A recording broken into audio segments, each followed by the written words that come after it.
حضرت سلیمان علیہ السلام اللہ تعالیٰ کے جلیل القدر نبی اور عظیم بادشاہ حضرت داؤد علیہ السلام کے فرزند تھے۔ اللہ تعالیٰ نے حضرت سلیمان علیہ السلام کو بچپن ہی سے غیر معمولی عقل، فہم، دانائی اور حکمت عطا فرمائی تھی۔ آپ کو نہ صرف انسانوں پر بلکہ جنات، پرندوں اور جانوروں پر بھی حکومت عطا کی گئی تھی، اور آپ ان سب کی زبانیں سمجھتے تھے۔ حضرت سلیمان علیہ السلام اپنے والد حضرت داؤد علیہ السلام کے بعد تخت حکومت پر بیٹھے تو اللہ تعالیٰ نے ان کی سلطنت کو ایسی وسعت دی جس کی مثال اس سے پہلے نہیں ملتی۔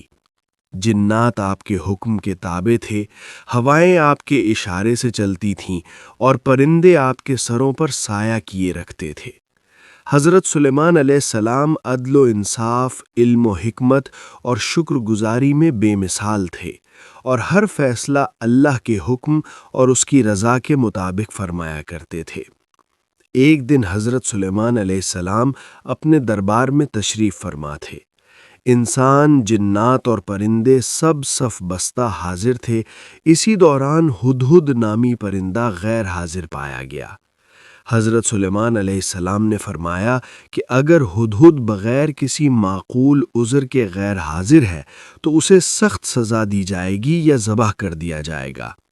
کچھ ہی دیر میں ہدہد حاضر ہوا اور عرض کیا کہ اے اللہ کے نبی، میں ایک ایسی خبر لایا ہوں جو آپ نہیں جانتے۔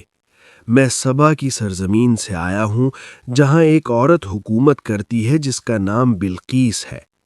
اس کو ہر طرح کی نعمتیں دی گئی ہیں اور اس کا ایک عظیم الشان تخت ہے، مگر وہ اور اس کی قوم اللہ کو چھوڑ کر سورج کی عبادت کرتے ہیں۔ یہ سن کر حضرت سلیمان علیہ السلام کو سخت رنج ہوا کہ اتنی بڑی سلطنت رکھنے کے باوجود وہ لوگ شرک میں مبتلا ہیں۔ آپ نے فوراً ایک خط تحریر فرمایا جس میں اللہ واحد کی عبادت اور اطاعت کا پیغام تھا، اور ہدہد کو حکم دیا کہ یہ خط ملکہ بلقیس کو پہنچا دے۔ جب خط ملکہ بلقیس تک پہنچا تو اس نے اپنی قوم کے سرداروں سے مشورہ کیا۔ وہ لوگ جنگ کے حق میں تھے، لیکن بلقیس عقل مند عورت تھی۔ اس نے کہا کہ بادشاہ جب کسی بستی میں داخل ہوتے ہیں تو اسے تباہ کر دیتے ہیں، اس لیے پہلے تحفہ بھیج کر حضرت سلیمان علیہ السلام کا ارادہ جانچنا چاہیے۔ چنانچہ اس نے قیمتی تحائف حضرت سلیمان علیہ السلام کی خدمت میں بھیجے، مگر حضرت سلیمان علیہ السلام نے تحائف قبول کرنے سے انکار کر دیا اور فرمایا کہ اللہ نے مجھے جو دیا ہے وہ تمہارے تحائف سے بہتر ہے، تم واپس جاؤ، اور اگر ایمان نہ لائے تو ایسی فوج کے ساتھ آؤں گا جس کا تم مقابلہ نہیں کر سکو گے۔ جب ملکہ بلقیس کو حضرت سلیمان علیہ السلام کی شان، طاقت اور دعوت حق کا یقین ہو گیا تو اس نے خود حاضر ہونے کا فیصلہ کیا۔ حضرت سلیمان علیہ السلام کو وحی کے ذریعے معلوم ہو گیا کہ بلقیس اپنی قوم کے ساتھ آ رہی ہے۔ تب آپ نے اپنے دربار میں موجود جنات اور انسانوں سے فرمایا کہ تم میں سے کون ہے جو ملکہ بلقیس کا تخت میرے پاس لے آئے قبل اس کے کہ وہ مطیع ہو کر میرے پاس آئے۔ اس سوال کے پیچھے حضرت سلیمان علیہ السلام کی نیت غرور یا طاقت کا اظہار نہیں تھا، بلکہ یہ اللہ کی قدرت، اپنے نبی کے مقام اور حق کی برتری کو ظاہر کرنا تھا، تاکہ بلقیس پر حق واضح ہو جائے اور وہ ایمان لے آئے۔ اسی مقام پر جنات اور انسانوں کے درمیان گفتگو شروع ہوئی اور تخت لانے کا معاملہ سامنے آیا، جو آگے چل کر ایک عظیم معجزہ بن گیا۔ جب ملکہ بلقیس حضرت سلیمان علیہ السلام کی طرف روانہ ہوئی تو اس کے دل میں خوف بھی تھا اور تجسس بھی، کیونکہ اس نے کبھی ایسی حکومت، ایسا دربار اور ایسا نبی بادشاہ نہیں دیکھا تھا جس کی طاقت انسانوں، جنات اور فطرت تک پھیلی ہوئی ہو۔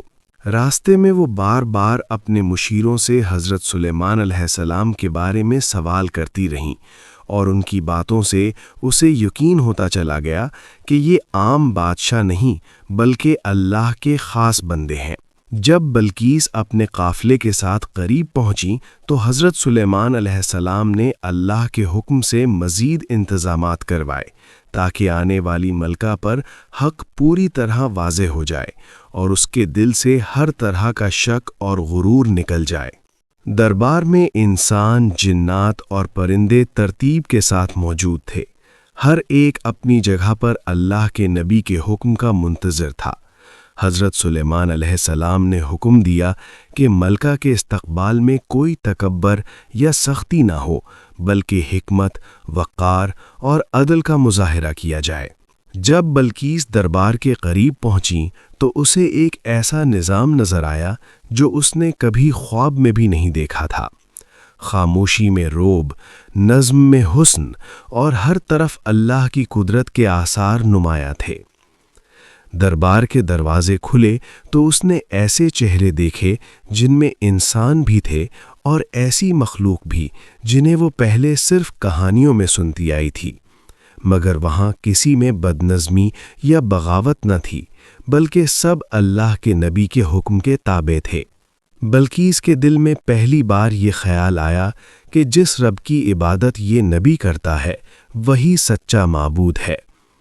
حضرت سلیمان علیہ السلام نے اسے عزت اور احترام کے ساتھ دربار میں جگہ دی اور کسی قسم کی جلدی یا جبر کے بغیر اس سے بات چیت شروع فرمائی۔ آپ نے اس سے اس کی حکومت، اس کی قوم اور اس کے عقائد کے بارے میں سوال کیے تاکہ اس کی سوچ اور فہم کا اندازہ ہو سکے۔ بلقیس نے نہایت ادب سے جواب دیے اور اس بات کا اعتراف کیا کہ اس کی قوم طاقت اور دولت کی وجہ سے مغرور ہو چکی تھی اور وہ خود بھی اسی غرور میں مبتلا تھی۔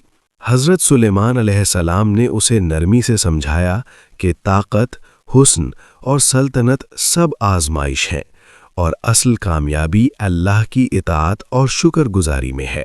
آپ نے اسے بتایا کہ سورج، چاند اور ستارے سب اللہ کے حکم کے تابع ہیں، یہ خود کسی کو نفع یا نقصان نہیں پہنچا سکتے، اس لیے ان کی عبادت عقل اور حق کے خلاف ہے۔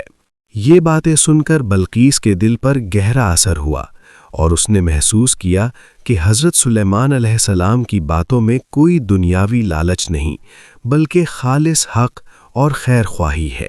اسی دوران اسے دربار کے نظم و ضبط، عدل اور علم نے مزید متاثر کیا اور وہ سوچنے لگی کہ اگر ایسی حکمرانی اس کی قوم کو مل جائے تو وہ ظلم اور جہالت سے نکل سکتی ہے۔ حضرت سلیمان علیہ السلام نے اسے یہ بھی سمجھایا کہ ایمان قبول کرنا کسی بادشاہ کے سامنے جھکنا نہیں، بلکہ اللہ واحد کے سامنے سر جھکانا ہے، اور اس میں عزت ہے، ذلت نہیں۔ بلقیس نے خاموشی سے یہ باتیں سنی اور دل ہی دل میں اپنے سابقہ عقائد پر ندامت محسوس کرنے لگی۔ اس مرحلے پر حضرت سلیمان علیہ السلام نے اللہ کا شکر ادا کیا کہ حق ایک اور دل تک پہنچنے کے قریب ہے، اور دعا فرمائی کہ اللہ بلقیس کے دل کو ہدایت سے بھر دے۔ یوں یہ ملاقات صرف دو حکمرانوں کی ملاقات نہیں رہی، بلکہ حق اور باطل کے درمیان ایک خاموش مگر فیصلہ کن مکالمہ بن گئی، جس کے اثرات آگے چل کر پوری قوم کی تقدیر بدلنے والے تھے۔